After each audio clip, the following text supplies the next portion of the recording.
Hola a todos. Beshem Hashem Naaseh Benazliach. Un placer nuevamente, como cada domingo, que ya es nuestro domingo de inspiración para todos estar con ustedes. Quiero agradecer, como siempre, primero a Hashem. Gracias por la oportunidad, gracias por las herramientas, gracias por la tecnología, gracias por las ideas, gracias por hacerlo real. Quiero agradecer a mi gran equipo de Share Gesed por todo, por conseguir a las personas, por las ideas, por el diseño, por todo, por la difusión. Quiero agradecer a los donadores que Baruch Hashem cada vez lo hacen posible. Quiero agradecer a nuestro traductor, Jajam Abraham Cohen. Quiero explicarles a todos de qué forma se hace la traducción simultánea. Ok, en la parte de hasta abajo de la computadora sale un mundo del lado derecho donde dice interpretación. Le dan clic ahí y escogen español. Para las personas que lo están viendo desde el celular, en la parte de hasta abajo les van a salir del lado derecho 3 puntitos en donde dice más. Le dan clic ahí, dice interpretación de idiomas y escogen español. Les vuelvo a repetir, la plática va a ser en inglés y la traducción simultánea en español. Al final de nuestra plática va a aparecer ya el flyer de nuestra plática de la siguiente semana que no se pueden perder. Ya saben que aquí nos vemos cada domingo en el mismo canal. La verdad es que tenemos un gran honor. Voy a decir esta parte en inglés para que Rabbi Yitzhak Fanger pueda entenderme. Okay. Dear all, it is truly a great merit to have Rabbi Yitzhak Fanger this afternoon. Please take advantage of this moment and enjoy every word, since his story is shocking and leave us with a great lesson for life. Rabbi Fanger, thanks for joining us. We are ready to listen to Rabbi's words. May Hashem bless the Rabbi and all yours. Okay, hello everybody. Can I start? Do you hear me? Just Linda, tell me if you are hearing me and everything is okay and I can start.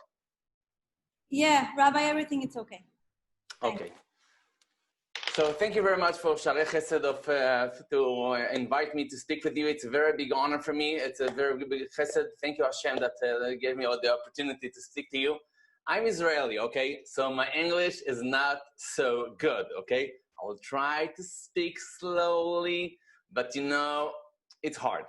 So I'm supposed today to tell you my personal story. Today you can see me, and I'm an Orthodox rabbi, okay, very frum, but I was not born like that, okay? 25 years ago, I was in another different place. But I will start with a question. Who is the worst enemy of the person? Who is the worst enemy of the person? Of course, you will say the evil inclination, Yetzer Hara, or himself.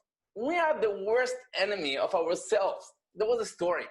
There was a guy who was walking on the street, and he saw a clinic.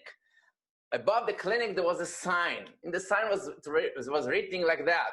If you have a problem, please come, the doctor will cure you. If I will cure you, you have to pay me $50. If I won't be able to cure you, I will pay you $100.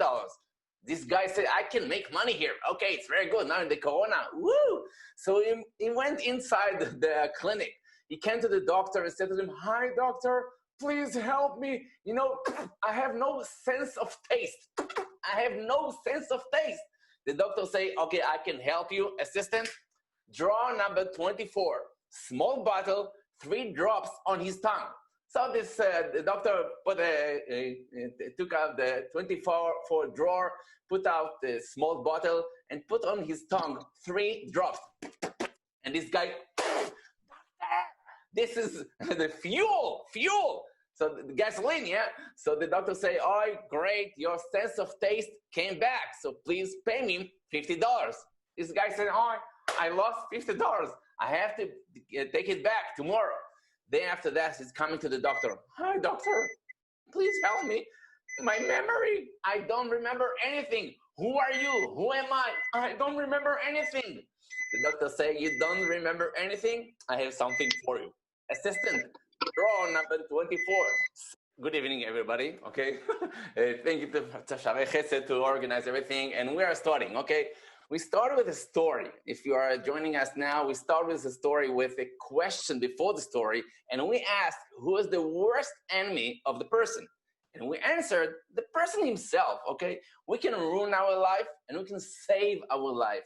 We can ruin our life, and we can change our life. And I told the story. It was a guy in Israel. He was walking on the street. And he saw a sign above a clinic, of a doctor clinic. And the sign said, if I will be able to cure you, you will pay me $50. If I won't be able to cure you, I will pay you $100. And this guy said, okay, the Corona time, it's very hard with money. I have to have the money. So he entered the doctor and he said to him, hi, doctor, please help me. I have no sense of taste. I have no sense of taste. The doctor said, you don't have any sense of taste. I can help you. Assistant, please open 24 drawer and give me a small bottle, 3 drops on his tongue, and everything will be okay. The assistant is opening the 24 drawer, putting a small bottle and 3 drops on his tongue. And this guy, doctor, this is gasoline. It's fuel. I said, right, you are right, this is gasoline. And I see your sense of taste came back. So please pay me $50. This guy, I lost $50. Tomorrow, I will bring the money back. He went day after that, came to the doctor. Hi, doctor, please help me. My memory, I don't remember anything. Please help me. The doctor said, you don't remember anything? I can help you. Assistant, draw number 24, small bottle, 3 drops on his tongue. This guy, no, this is fuel, gasoline, I don't want it again. Hey, your memory came back. Please pay me $50. This guy, I lost another $50. Tomorrow, I'm bringing the money back. After that, he came to the doctor. Hi, doctor, where are you? I cannot see you. I cannot see you.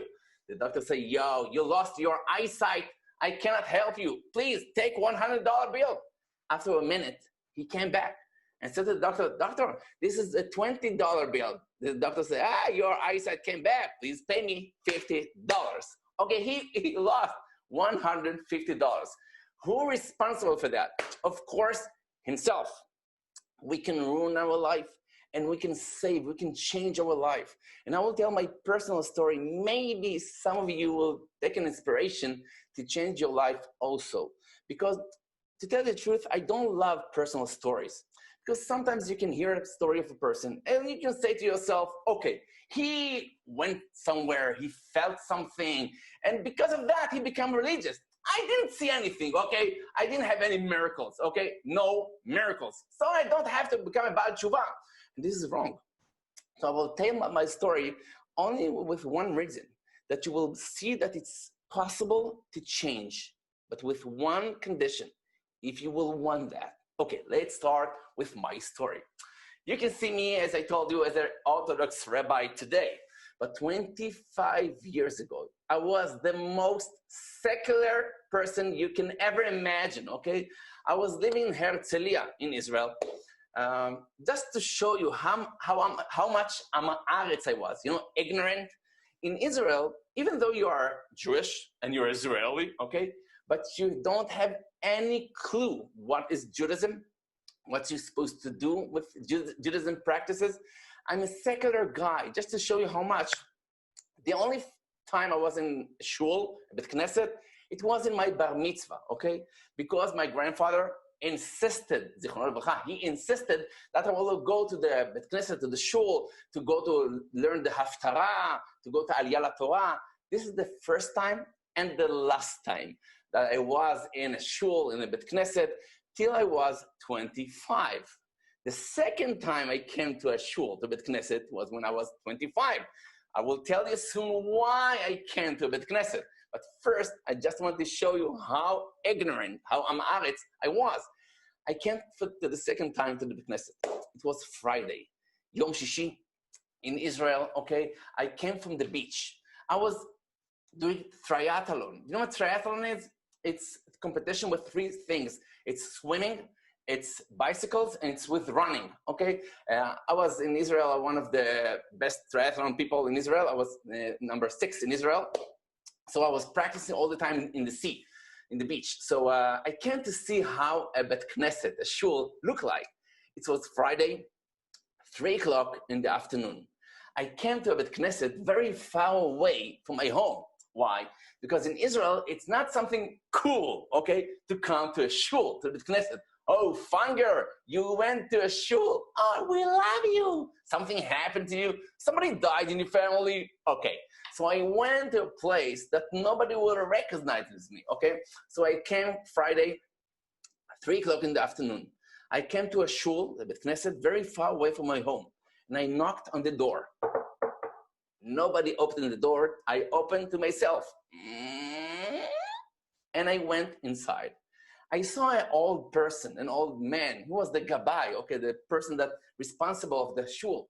And I said to him, hi, this is a shul here? He said, of course. What are you thinking, the beach here? I said, okay, I came here. Let's start. What are you doing here? He said, here we are davening, we're learning Torah. Now it's 3 o'clock in the afternoon, Friday. There is nothing to do now. Come after 4 hours, it will be Kabbalat Shabbat, very spiritual thing. Come and see that. And I said, okay, I will try to come. And then he asked me, have you been in the mikveh yet? I said, what? In the mikveh. You know, mikveh before Shabbat, it's very important. You know, go to the mikveh, it's very holy. So I asked him, does it cost money? He said, of course, 5 shekels, 5 shekels. I looked in my pockets, I didn't have any money.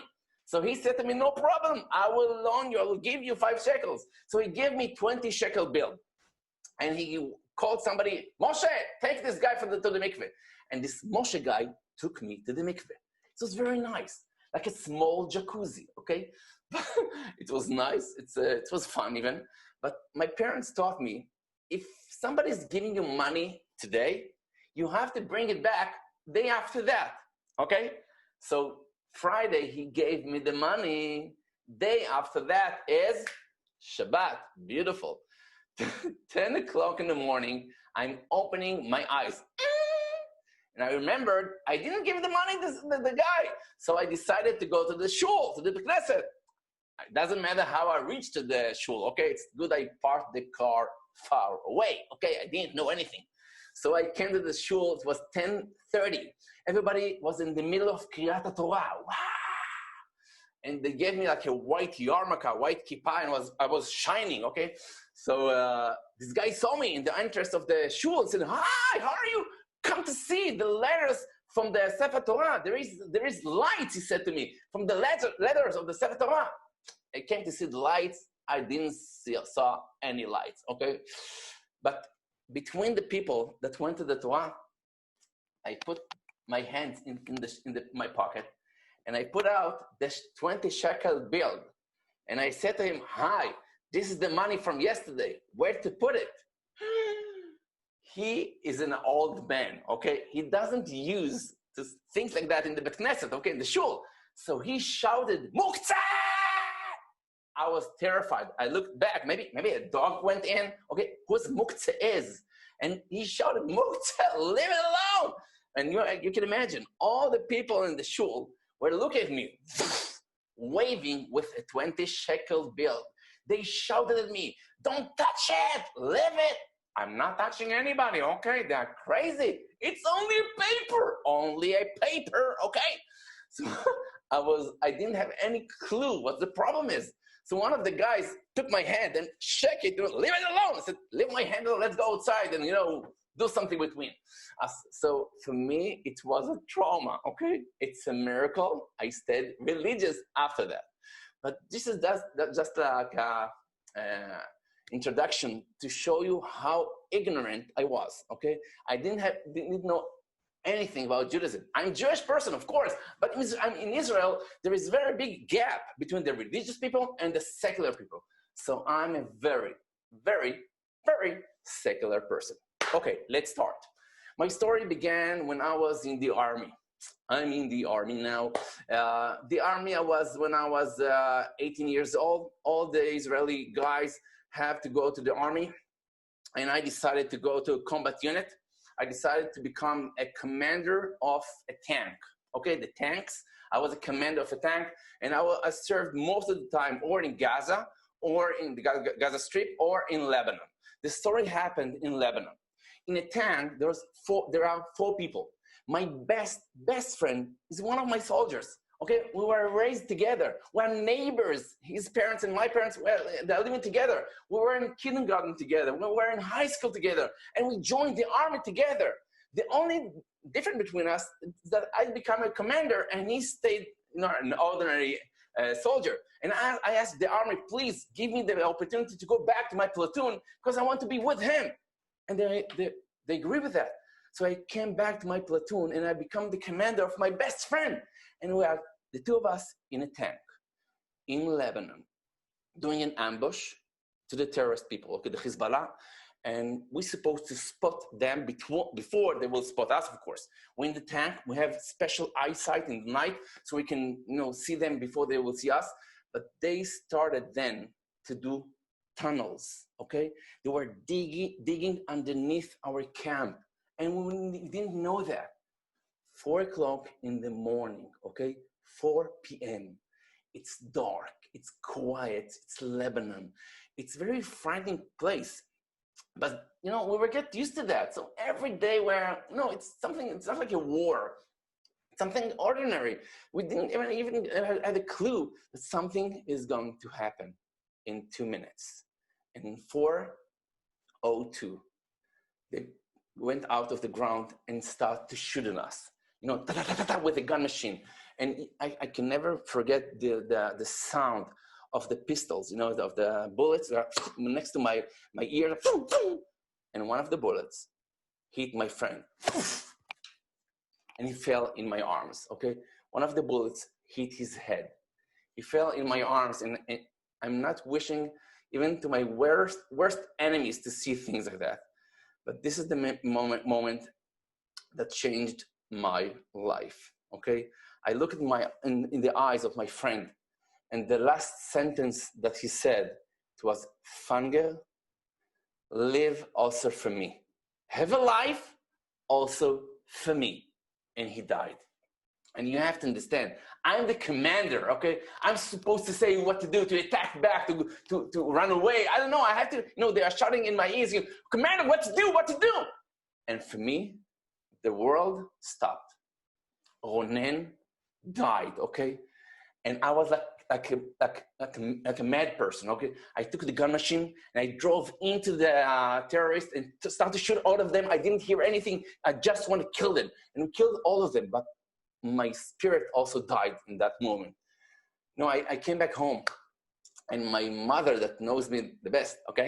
Now my wife, but then my mother saw me and said to me, Itzek, this was my name there, not Itzhak, Itzek, you matured 20 years in 5 minutes. I came back another person. I started to become a machine.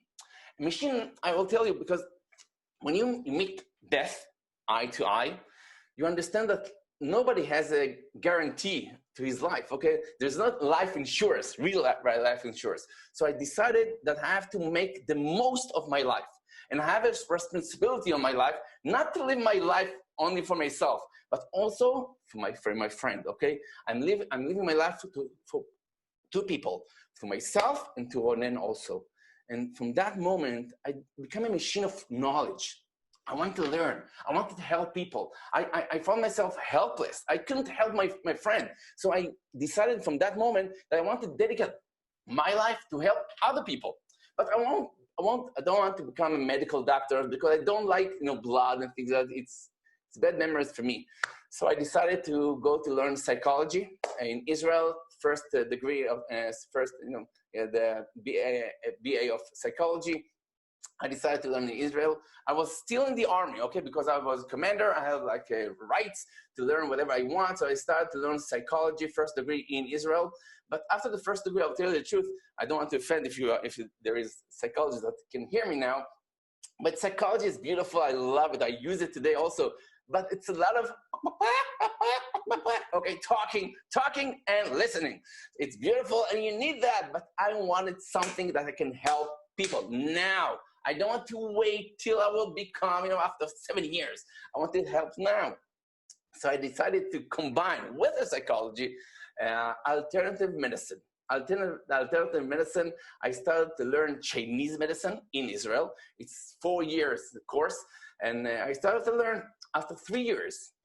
came a woman from upstate New York to teach something called Reiki. Have you heard the Reiki thing? It's a healing system. They believe that after you are going through initiation is something that's supposed to open yourself energetically, if you will put your hands on a patient, your energy, it's not yours, it's Hashem energy, will flow through you, through your hands to the patient body and will heal him. Okay, beautiful. The Reiki has 3 degrees.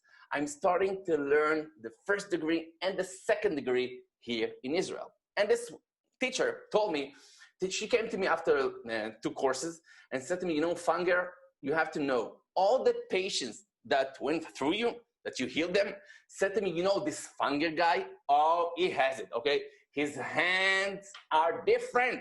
Invest in him. So she said to me, you know, I'm teaching the Reiki all over the world.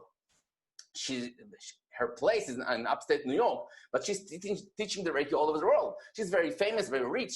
So she said to me, I want to give you an opportunity. Please consider it. Come with me to a trip abroad.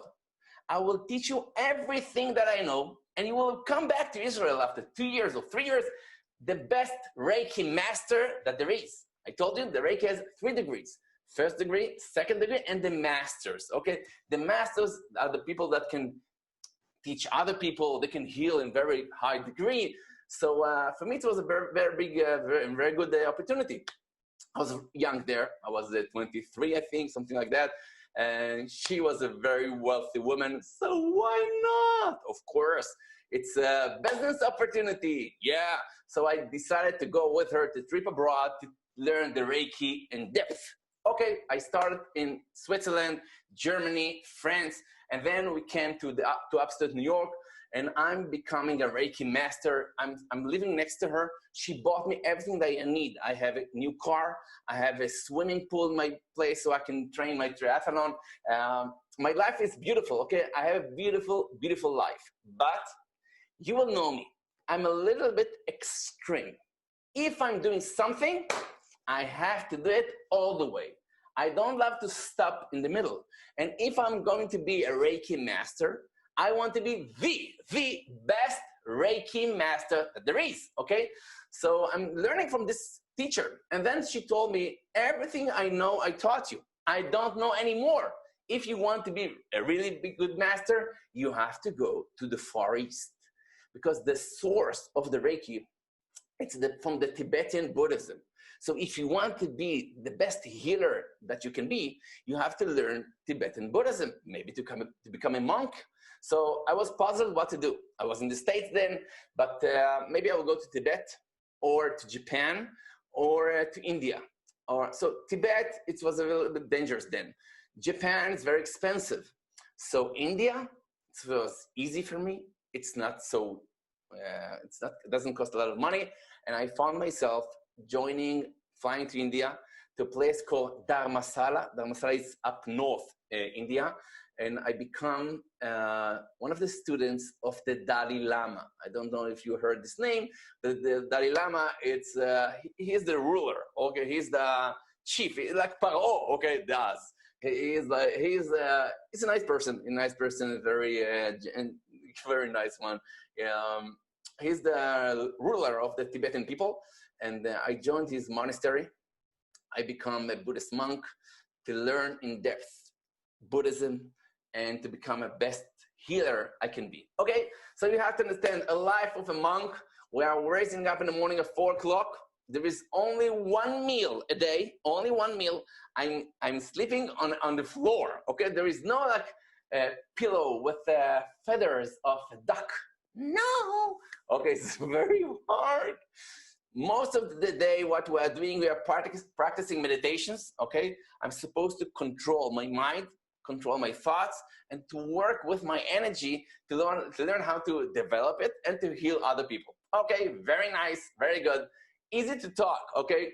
It's very hard to do it. So it's a month, another month, 3 months, 5 months almost, and it was winter. It started to snow. And then I got a message from the Dalai Lama. He sent somebody to tell me that I'm enough time in their monastery. It's now time that I have to practice what I've learned. I said, what do you mean? They told me I have to do two things. First of all, I have to go and live Dharmasala, okay? I have to go to another place, it's called Rishikesh, okay? And there is a forest, a jungle. In the middle of the jungle, there is a very small monastery, only 15 people. And I'm supposed to be one of them. And I'm supposed to do two spiritual works. One of them is to be in silent. For how long? I will tell you, half a year.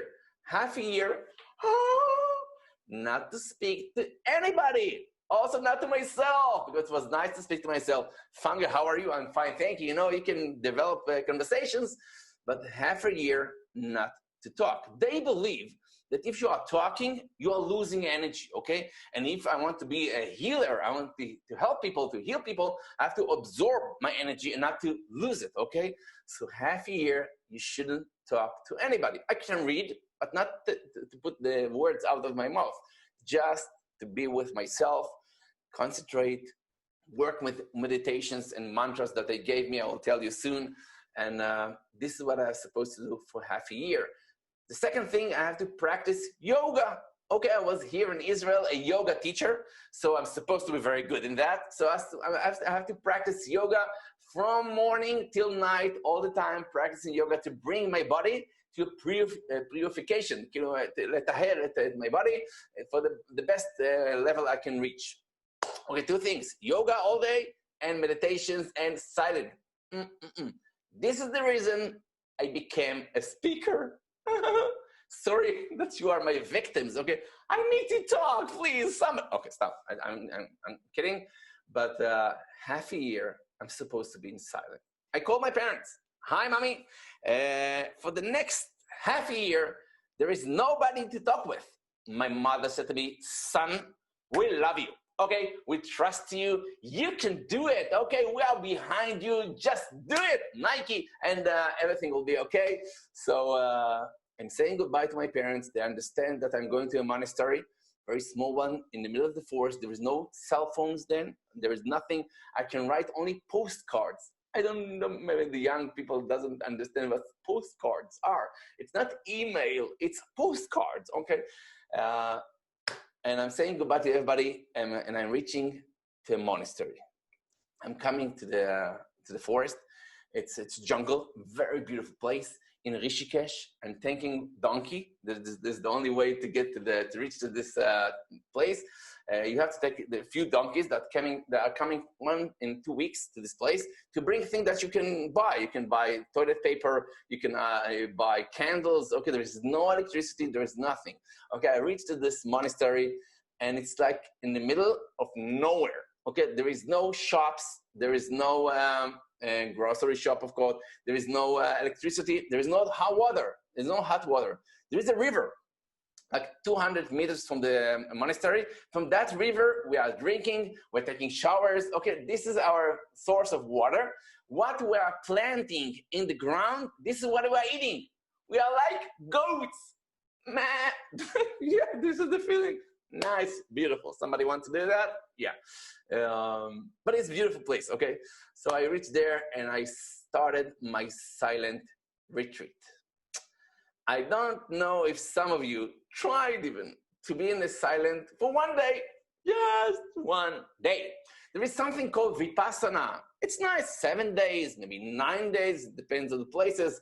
But I can tell you from my experience, the first month, it's easy. Okay, I can read, I can write, I'm communicating with those people with writing. Okay, I can order what I want, I can say what I need, but I cannot talk. Okay, the only things I can take out of my mouth, there are 4 words in Japanese, but those are the words of the Reiki. The Reiki based, their belief, the Reiki is based on 4 words. 4 words in Japanese. Those words are like mantras. They believe that they are holy words. And if you are saying them in a certain order, the energy Reiki, the Reiki energy is supposed to flow through you, okay? So those are the only words I can say. not just to walk and say them, okay? When I'm practicing meditations, the only mantras I can use are those words. Okay, I'm starting my retreat. 1 month, easy. 2 months, I can handle it. 3 months, start to be hard, okay? Every day is going like a year, okay? The time is not going nowhere, okay? Because there's nothing to do. All day you can read, okay? Practice meditations, but die! I cannot, no! I want to talk.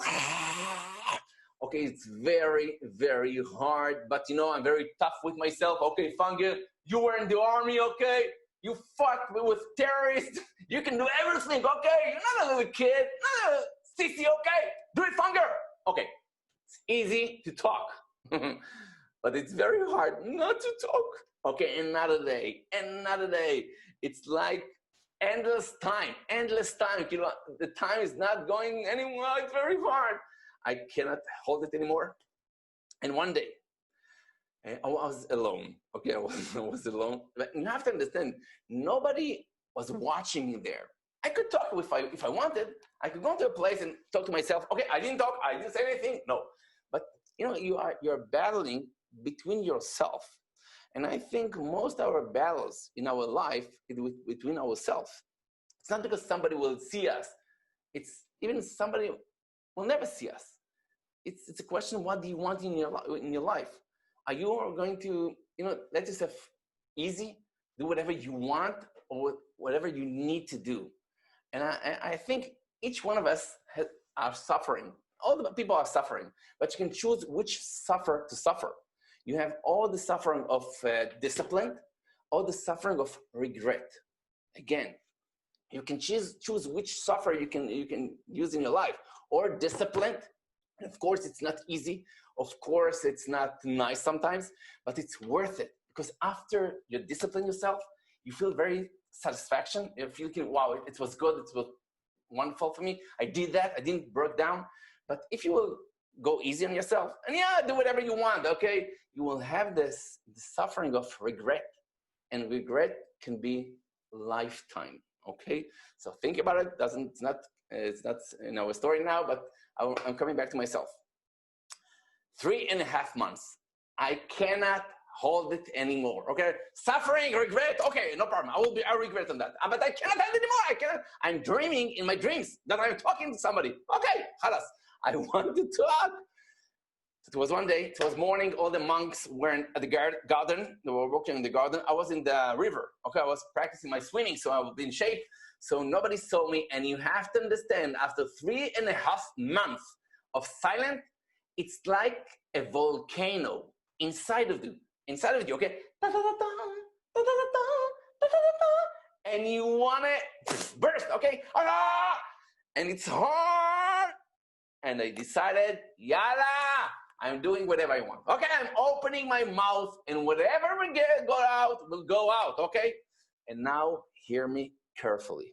I don't know if you remember the beginning of our story, but I told you the only time I was in a shul, in a bet knesset, in a synagogue, it was when I was at my bar mitzvah.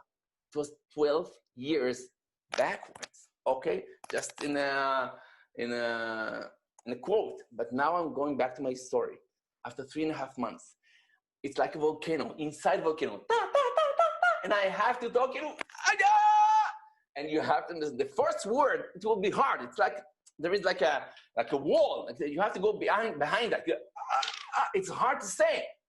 But when I decided to open my mouth, I opened it. It's like, and the only words that went out of my mouth, it was verses for my haftarah. You have to understand, like a gun machine, with the ta'amim and the songs. And I was in a shock.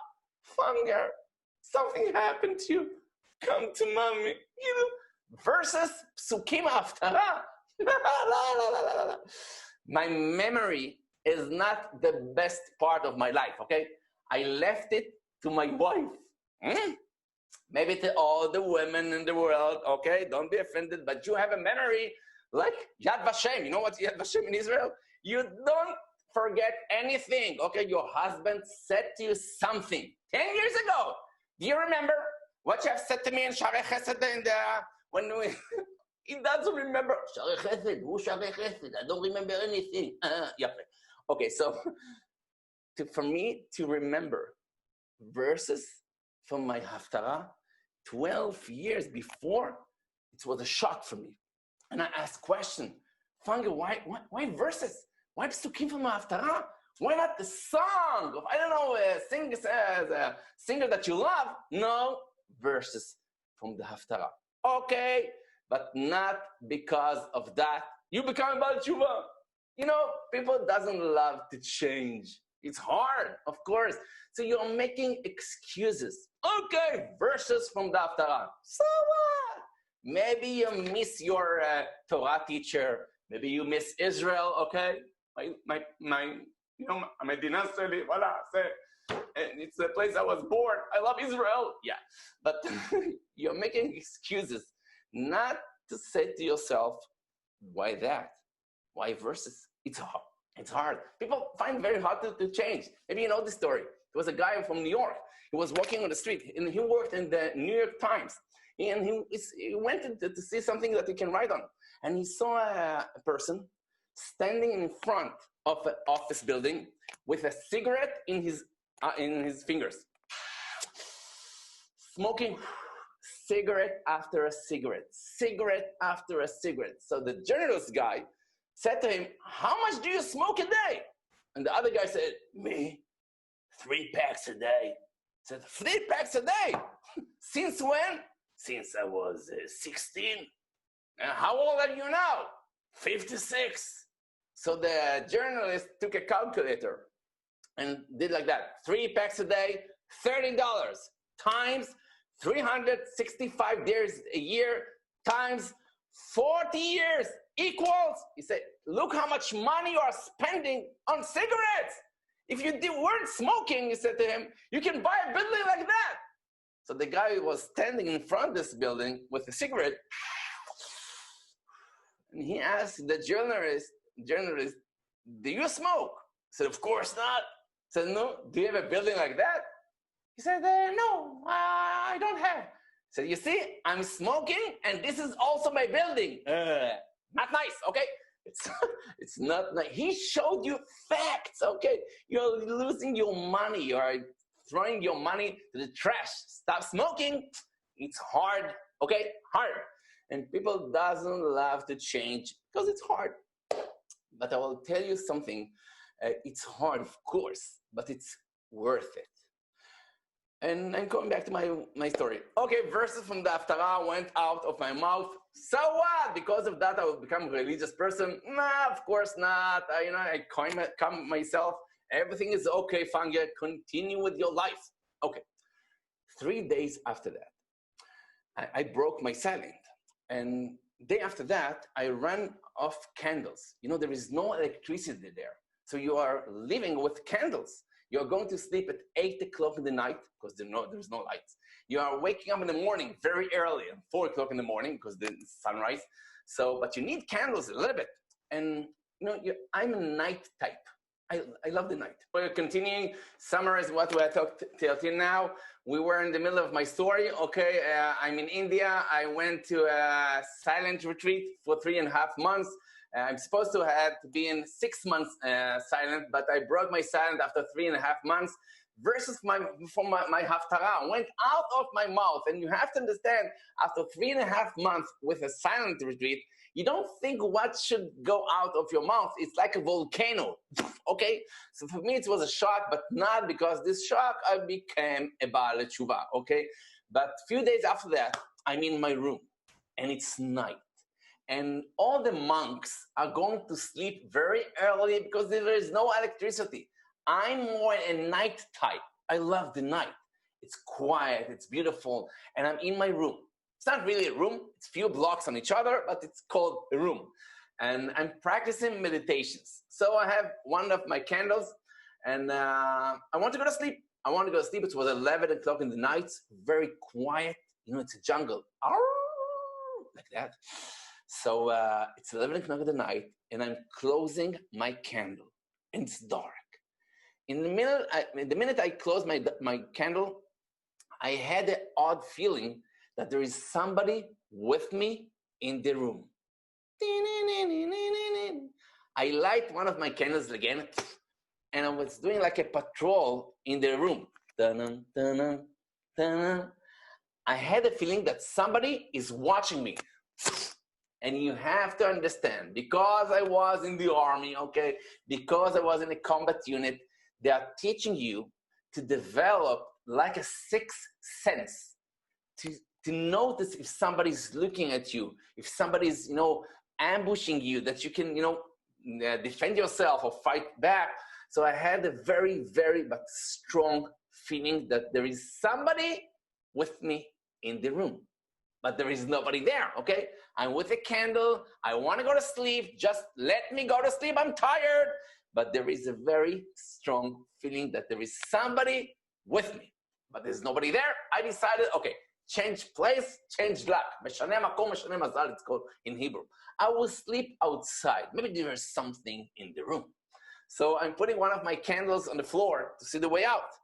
I'm holding with one hand the head of the sleeping bag, and with the other Inglés. hand, I'm holding the mattress. Okay. Pero ahí decía que iban a traducir. Si le español. hablas al teléfono de Ham, To stop? ¿cómo se llama?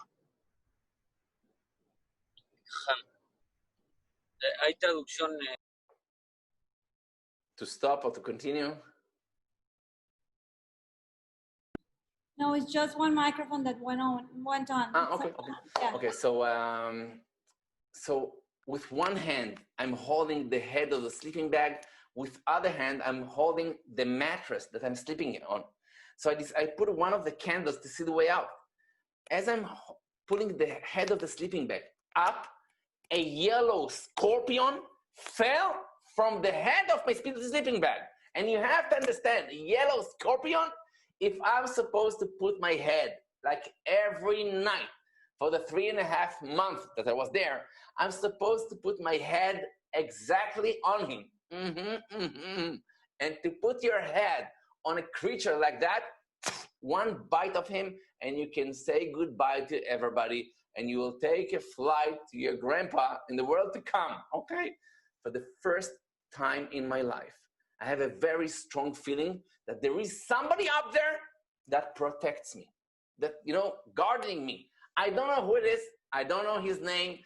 For me, if I put my calculator in my computer, then Borei Olam, okay, the creator of the world, I will get, there is no results. I didn't believe in anything. But for me, it was a very, very strong experience. For the first time in my life, I felt there is somebody that protects me. Because what is the feeling there is somebody with me in the room? There was nobody in the room, okay. But somebody told me, don't lie on your sleeping bag like every night for the 3.5 months. Go outside, save your life. And for me, it was a very awe experience. It was very powerful experience. And for me, for the first time, I had the feeling that somebody up there protects me. Okay, so he protected me. But because of that, I became Baal Tshuva? Of course not. If he wants to protect me, fine. I'm not saying anything. He doesn't ask for protection, so why not? Not because of that, I become religious. But 2 days after that, my story finished. 2 days after that, my candles was finished, okay? And I ordered new candles. And day after that, they're supposed to come in the morning. They're supposed to come from the city with the donkeys. So I was looking in my bag for candles. In one pocket, I found one candle. And next to him, it was like a bencher, birkon. But it's not a birkon of Birkat HaMazon. It was Tfilat HaDerech, the blessing of the way. When I flew with this teacher to Europe, so we flew from Ben Gurion Airport. And in Ben Gurion Airport, there is Chabad. And they have like a place there, and they're putting tefillin on people, okay? So I flew in the night, it was not tefillin. So they gave me something. It was the blessing of the way on one side. The other side, it was the Shema Yisrael. Okay, the parasha of the Torah, Shema Yisrael. And they said to me, take it, it will protect you. And I asked them, how much does it cost? Said, for free. Said, free? Give me 2, okay? I will sell it to tourists, stop. I'm kidding. So I took those pamphlets, like those benchers, and I put in my bag. And that night, I found it. And then Hashem gave me a thought. Fanger, you broke your silent. You're supposed to start half year again. Okay? You failed, you talked. So I'm supposed to start half a year of silent again. But before you do that, here you have something in Hebrew. You have here verses from the Torah, Parasha Shema Yisrael. Try to do the same meditations that you have done with the mantras of the Reiki. I told you from the beginning that the Reiki it's based on 4 words in Japanese, and they're using that as mantras. And when you are doing meditations, there's few ways to do meditations. One of the ways is to take a word and to repeat this word or this sentence loudly, and then you learn how to connect to the words. So, Fanger, you broke your silent. Please try. I thought Hashem said to me, okay, please try to do the same meditations, but not with the words of the Reiki. Try to do that with the words of the Parasha of Shema Yisrael. So for the first time in my life, I decided to do meditations with the Parasha of Shema Yisrael. So I saw all the verses from the Torah.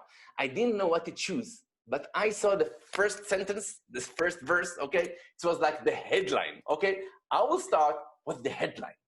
And for the first time in my life, it was like 10 o'clock in the night. All the other monks are asleep. It's dark. I'm sitting like that in my monastery. I'm looking on this bencher, and I'm saying loudly for the first time in my life, the verse of Shema Yisrael, like that. Shema Yisrael, Hashem Elokeinu, Hashem Echad. As I'm saying that, all my body starts to tremble. And I say it again. Shema Yisrael, Hashem Elokeinu, Hashem Echad. All my skin starts like goosebumps. Okay, my hair like that. And I'm shivering, and I don't understand what I've said, okay? I've never learned Shema Yisrael. I don't know what this verse means. But for the first time in my life, when I said Shema Yisrael, all my body is trembling, okay? And I understand one thing. I found here a treasure, okay? I found her a treasure because I'm practicing meditations for years. Nothing made me feel like that. I want somebody to explain to me what this sentence means, what this verse means. And I don't expect here, the monks in my monastery to help me. And I don't want also Chabad place. They're beautiful, they're nice, but I want the answers from the dangerous people, the guys from Mea Shearim. Sorry, but I thought, okay, they are professionals, okay? I want answers from the professionals guy from Mea Shearim. Okay, if you don't know, Mea Shearim is a very, very frum place in Jerusalem, okay? So I decided I want answers. For me, it's a revelation, okay? I found something I've never felt like that. I'm practicing meditations, yoga for years. I want answers. I didn't sleep at night. I was so moved, it's like I met somebody. I didn't see him for years. I was so nervous. I was so glad I found something. Maybe that I looked for it all my life. And I can't say that because I didn't look for that, okay? I didn't sleep at night. In the morning, I put all my things, took one of the donkeys, and went back to the city. I didn't say goodbye to anybody. Didn't say hello. Maybe till today, they're looking for me. I will come to there now. I will see wanted. Israeli guy is missing, okay? 25 years ago. Yeah. I reached Rishikesh, the main city. I called my parents. Hi, mommy, I'm coming back home. My mother said, what happened? Everything is okay? You're supposed to be half a year. It's not over yet. It's only 4 months. I said, don't ask questions. I'm just coming home. And you have to understand the story I told you now.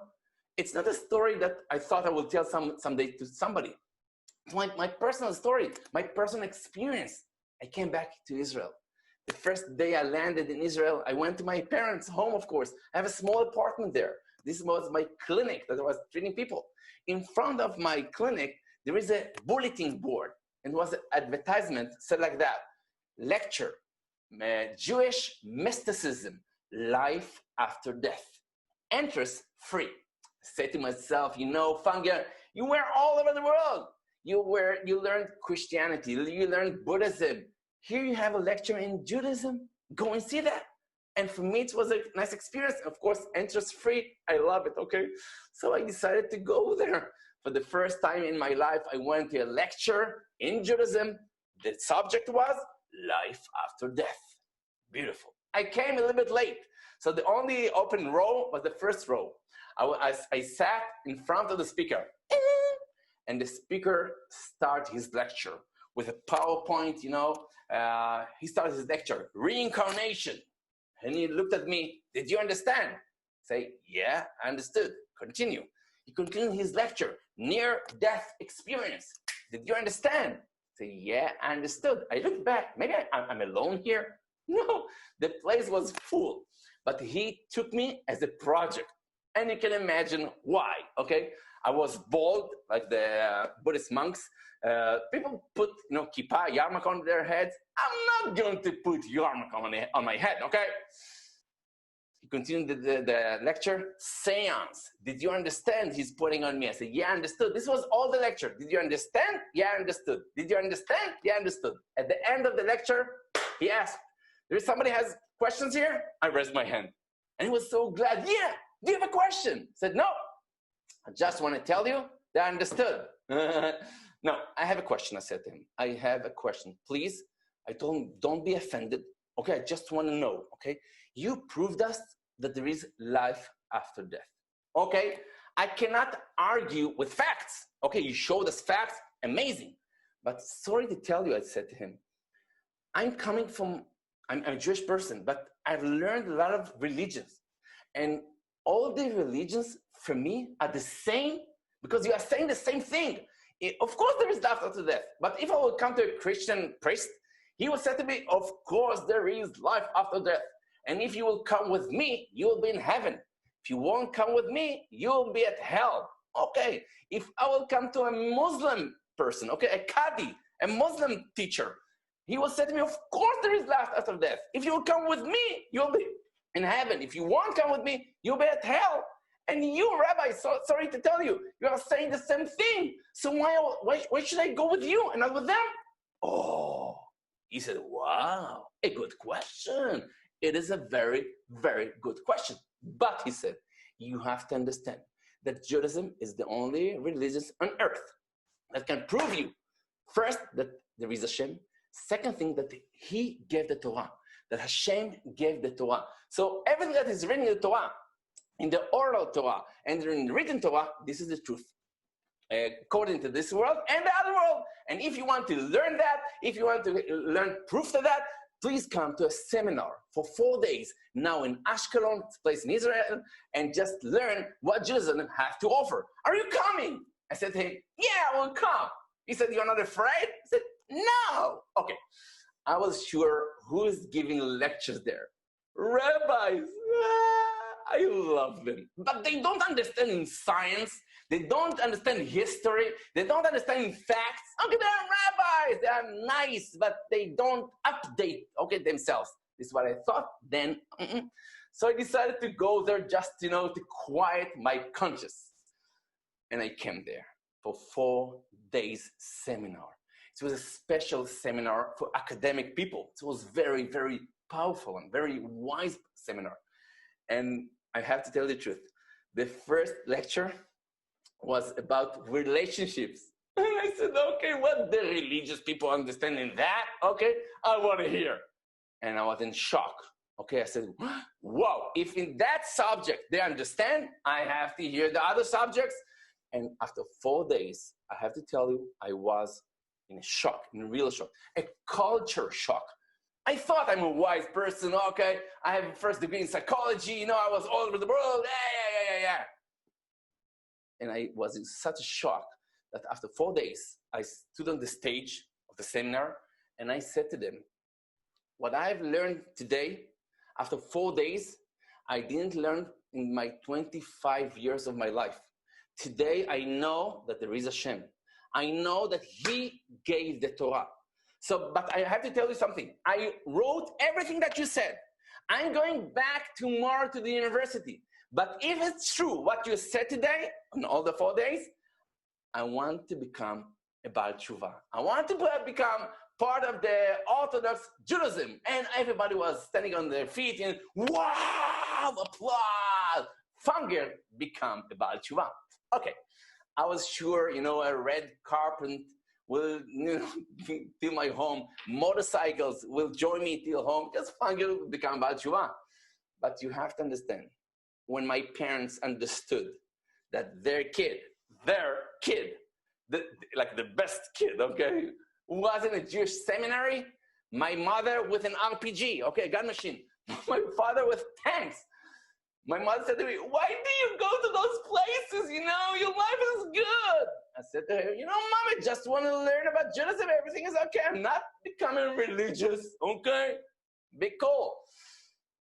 That was the first time I came to the shul. Remember the beginning of the story? And I started to practice Judaism, to keep Shabbat, to bless a little bit, to try to daven. But you have to, I didn't know how to hold the siddur backwards. I daven 18, because they told me, I daven everything in 18. Ya'aleh v'yavo, ala nisim, if you know what I'm talking about. Okay, I said everything, okay? But this is not the end of the story. I have to tell you the end of the story in 5 minutes. The end of the story, I'm a Reiki master. So all over Israel heard that Fanger came from the Far East. He's maybe the best Reiki master that there is in the world. So all over Israel, from all the schools of alternative medicine, came to learn from Fanger. Okay, so I'm not opening a course of Reiki. At least I have 50 people. I'm charging $300 for a person, and it's only 2 days. 2 days. 50 people times $300. It's nice. And it's 2 days after 2 days, 2 days after 2 days. And after like a half year, I'm buying to myself a new car. And I'm planning to buy a home, a house, and I have a yarmulke. I'm religious, but very light. Okay. But after like 5 months, I had a course of Reiki, and 2 Orthodox women came to my course of Reiki. And they said to me, okay, it was amazing. Okay, it was amazing. Please, tell it to the Orthodox people. I said, no problem. Organize the Orthodox people. I will come. And they organized 200 women from the Orthodox community. And I came there to teach the Reiki, to say one free lecture to tell them what the Reiki is. And after the Reiki, my mother is my secretary. She wrote everybody, and she said to me, Itzek, you are a millionaire. Itzek, you are a millionaire. You are full booked from now on till a year from now, okay? It's the workshops and the treatments. You're full booked and you are a millionaire. But, and has to be a but like that. One of the women came to me and said, hi, are you sure the Reiki is kosher? I said, what? I said, we are Orthodox women. Are you sure the Reiki is kosher? I said, I told her, we're not eating anything. We're not drinking. You can bring your food from home. She said to me, it doesn't have to do with food, okay? It's coming from the Far East. This practice, this technique, is it kosher? I don't know. Send me to a rabbi. I'll ask him. And she sent me to a rabbi called Harav Yitzchak Zilberstein. In Israel, is a very, very famous rabbi, the son-in-law of Harav Eliashiv. And I came to him and I asked him, Rabbi, I'm practicing Reiki. Is it kosher? He said to me, what Reiki is? He said. I told him, for word in Japanese, I'm doing initiation. I'm working with energy. After 20 minutes, I'm making him a Reiki master, okay? And then I asked him, is it kosher? And he said to me, no. Are you sure? He said, it's a problem with the words. It's like kishuf, okay, idolatry. I don't understand in that. I think it's not kosher. For me, it's like I was building a home from glass, okay? And with one word, poof, everything is blasting in my face. I came back home. I was sitting in my salon, and I started to cry. And I talked to Hashem, okay? And I said to him, I just, not long ago, met you, okay? And you are challenging me with a very, very hard challenge. But I know, I told him, I've learned 2 things. since I was Baal Tshuva. First thing, I've learned that you are not challenging a person with a challenge that he cannot handle, okay? הקדוש ברוך הוא לא מעמיד אדם בניסיון, אלא אם כן יכול לעמוד בו. Hashem won't challenge you with a challenge that you cannot go through, okay? You have the power, you have the strength to go through that, okay? Even though it's hard. So this is the first thing. And the second thing I've learned, that somebody sacrifice, you're making him closer to you. אם מישהו מקריב in Hebrew, אתה מקרב אותו. You are making him closer to you. As Hashem, I said to him, I'm not asking for money. I'm not asking for honor. I'm not asking for a career. I'm just asking from you one thing. Hashem, please don't leave me, because I'm going to leave everything. I called my mother and said to her, Mommy, cancel everything. All the workshops, all the treatments, all the private workshops to the millionaires in the hotel, cancel everything. The Reiki is not kosher. Silent behind the line. After a minute, Third World War. My mother, it is kosher. Okay, don't ask the rabbis. They're okay.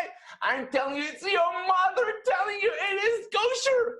I'm telling Mommy, it's not kosher. You know, it's not a plastilene. It's not a game. If it's not kosher, it's not kosher. I didn't know what to do. I thought to myself, maybe go back to the university. Maybe I'll do a doctorate, a PhD in psychology. Maybe I will go back to learn Chinese medicine. I didn't know what to do. And somebody told me, go to Reb Chaim Kanievsky, one of the very, very big sages in Israel. Go and ask him. And I went to Reb Chaim Kanievsky and he said to me, can you go to yeshiva? Only for 3 months. And after that, do whatever you want. So I can do that. I said to myself, okay, I was in a monastery, so I can go to yeshiva. So I went to yeshiva in Israel called Yeshivat Or Sameach. After 3 months, I didn't want to go out. I found the world I didn't know even existed, okay? Olam Torah. And for me, it's the best day of my life. And today, I'm 25 years behind it, okay? Forward. Today, I'm really a millionaire, you understand? But millionaire is not with money. And if you are a millionaire, you know that. I think millionaire is somebody who has purpose in his life, has answers to his questions. He has his duty in his life. Today here in Israel, I'm supposed to be so famous in Israel. I have every day a radio show. I have a broadcast in the TV in Israel. It's a channel called Hidabrut. And so I'm Zakir Rabim here in Israel. And for me, I found a treasure, and the treasure called Judaism. And my pleasure is to share with others. Today, I'm a speaker, but I developed a technique called FHT. FHT is Fanger healing technique. I took the Reiki and I changed it and I convert the Reiki and to do it kosherly. So I'm doing a Reiki guided imaginary and personal development. I combined everything to one practice. And today I'm living in Kiryat Sefer here in Israel. I have 7 beautiful kids. I have a wonderful wife. And thank you Hashem to give me the opportunity to speak to you here on Sharei Chesed in Panama, Venezuela, Argentina, wherever you are. The main place is Panama, I heard. So thank you very much for listening to me. I hope it was meaningful for you. And I'm just repeating, if you want to change, the only person that can help you is you, okay? If you will want that, you can do that, and Hashem will help you, of course. Because if somebody wants to go in a way, Hashem will help you. So thank you for listening, and Hashem bless everybody to be healthy, the Corona time. And thank you, Sharei Chesed. They are doing beautiful things, the Sharei Chesed, the organization, with helping all the community with food and helping and everything, and Zikuya Rabim. So thank you very much for listening. Have a good day, a beautiful year, and everything, all the good. Okay, thank you very much. Toda Rabba. Thank you, Rabbi. Thank you. Sorry for the technical problems, but you inspire us as the Rabbi knows how to do it. Thank you so much, and may Hashem bless the Rabbi. And bueno, thank you. A todos ustedes, gracias por su paciencia. Disculpen las fallas técnicas que tuvimos el día de hoy. Ya saben, todo lo maneja Dios y sabe por qué. Y de alguna forma, algunos no aguantaron, se salieron y no tuvieron el zehut de escuchar estas palabras que seguro nos llegaron al corazón. Si saben de gente que se salió, a lo mejor podemos mandarles al rato la grabación. Les voy a dejar el póster de la siguiente semana impactante. Bezrat Hashem, los esperamos. Que Hashem los bendiga y que tengan una excelente semana. Gracias.